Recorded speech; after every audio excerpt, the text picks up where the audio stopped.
আপনারা এখানে এই সমাবেশটা করবেন জুলাই আগস্টের অভ্যুত্থানের পরে, এটা আসলে আমাদের সবার জন্য দুঃখের বিষয়।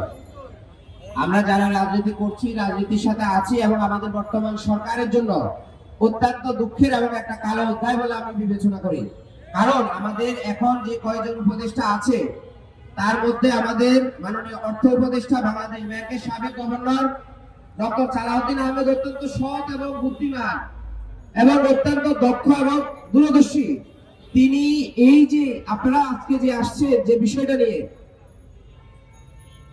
বর্তমান আমাদের যে অর্থ সচিব আছে, তিনি হাসিনার আমলে ছিল সাবেক জ্বালানি সচিব। তিনি এখনো কেন অর্থ সচিব হিসেবে বহাল আছে?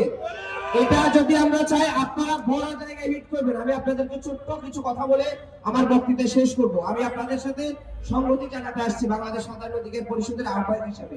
দেখুন, আমরা এই যে সামনে রমজান আসছে, আমরা সবাই রমজানের চাঁদের জন্য যেভাবে আকাশের দিকে তাকিয়ে থাকবো, আজকে সারা দেশে দুষ্কৃতিকারীরা মাঠ প্রশাসন সচিবালয়ের দিকে তাকিয়ে থাকে তাদের গুরু কি বহন্তব্যতা আছে কিনা।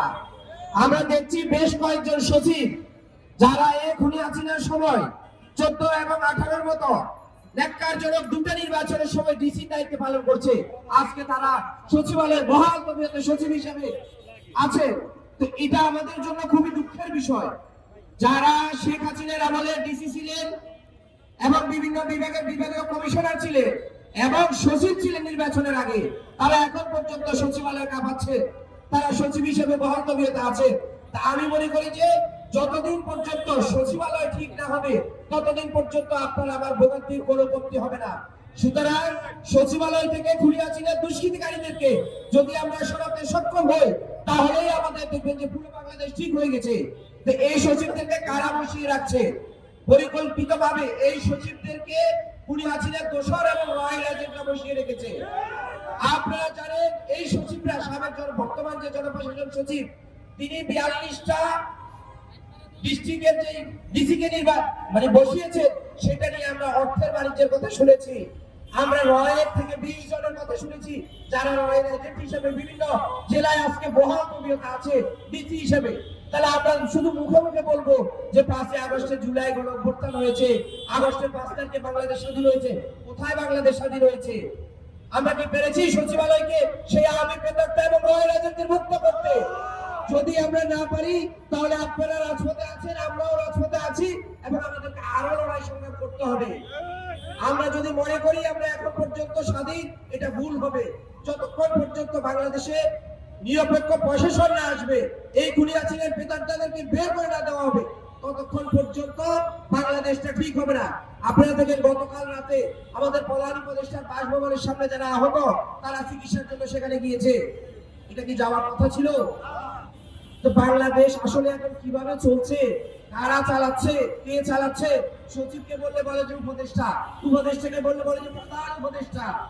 এই যে একটা কথা, ডিসিকে বললে বলে যে সচিবকে বলে, আমি কি জানি। সুতরাং আমি আবারও জোর দাবি জানাচ্ছি যে বর্তমান আমাদের যে অর্থ উপদেষ্টা আছে, তিনিকে বলবো অতি দ্রুত সময়ের মধ্যে, যদি পারেন 48 ঘন্টার মধ্যে এই অর্থ সচিবকে চেঞ্জ করেন। কারণ তিনি হাসিনা বলে পুরো সচিব ছিল জ্বালানি মন্ত্রণালয়ের, এবং তিনার নিয়োগ এই নির্বাচনের আগে। এখনো পর্যন্ত বাংলাদেশে কি আর সচিব হিসেবে কাউকে দেওয়া যায় না? সচিবালয় কি দল নিরপেক্ষ নেই? গণতন্ত্রকামী মানুষ নির্বাচনের জন্য যারা আছে, এবং আপনারা যারা আপনারা হিট করবেন সচিবালয়, অর্থ সচিবকে চেঞ্জ করেন, অর্থ উপদেষ্টাকে বলবে, এগুলো সবের মূল চাবিকাঠি হচ্ছে সচিবালয়। সুতরাং এই জায়গা যদি ঠিক না হয়, বাংলাদেশ ঠিক হবে না। আমরা বলবো যে এই সব সমস্যা সমাধানের জন্য অতি দ্রুত সময়ের মধ্যে অবাধ, সুষ্ঠু, নিরপেক্ষ নির্বাচনের একটা মাঠ তৈরি করতে হবে। মাঠ তৈরি করতে হলে নির্দলীয় ডিসি বসাতে হবে, এসপি বসাতে হবে, সচিব বসাতে হবে। কিন্তু আমরা দেখছি দুঃখের বিষয়, আপনারা সংস্কারের নামে আওয়ামী দূষণদেরকে নিয়ে রাষ্ট্র চালাচ্ছেন। আবার বলবেন যে আমরা সংস্কার করছি। আগে সচিবালয়টা অন্তত সংস্কার করে দেখান জাতিকে যে আপনারা পারেন। প্রত্যেকটা উপদেষ্টা আওয়ামী দূষণ সচিবদেরকে নিয়ে চলছে আজকে।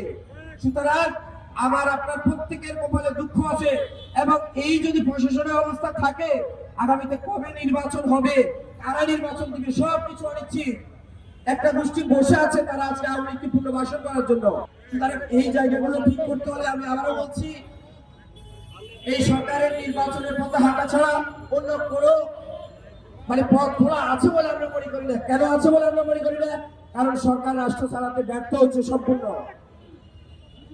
তাহলে তার কাছে আপনারা কি চাইবেন? পুঁজিবাজার সংস্কার। তারা তো আওয়ামী দোষদেরকে দিয়ে এই রাষ্ট্র চালাচ্ছে। কারণ এই খুনি হাসিনা এই যে অর্থনৈতিক যে ব্যবস্থাটা, পুঁজিবাজার এবং শেয়ার বাজার সম্পূর্ণভাবে ধ্বংস করেছে শেখ রেহানা এবং পুতুল। সুতরাং তারা যা করেছে সালাম দিয়ে, এবং শেখ রেহানা এবং পুতুলের যে দোষরা, আপনারা দেখবেন যে তারাই এখন বিভিন্ন জায়গায় বসে আছে। তো তাদেরকে যদি অব্যাহতি না দেওয়া হয়, বহিষ্কার না করা হয়, ওইটি না করা হয়, তাহলে আপনাদেরকে এইভাবে রাজপথে থাকতেই হবে ভাই।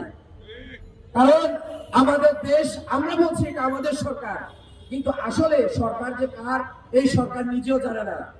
সরকার কি জনগণের?